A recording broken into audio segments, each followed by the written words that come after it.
Magandang hapon. Time check, it's 5:25 in the afternoon. Hindi pa pala evening. But anyway, nagkukook ako or nagluluto ako ng for dinengdeng. And this is what I prepared. Saluyot, daon ng saluyot. Kasi di naman pwedeng kainin yung bunga, di po ba? Funny me. At saka hahaluan ko netong ampalaya at saka kamote. And then meron din po siyang mushroom. Sasahugan ko siya ng bangus. And dito sa kabila naman po ay American-oriented yung nagluto nito, yung anak kong lalaki. Steak naman po yan na dinagyan niya ng sauteed green beans at saka what do you call that?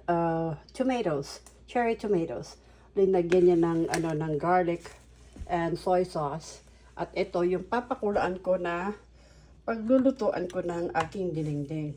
So, wait for the finished product, mga ka-idol, mga kaibigan, at makikita nyo mamaya kung ano yung katapusan ng pagluto ng dinengdeng. I'll see you later!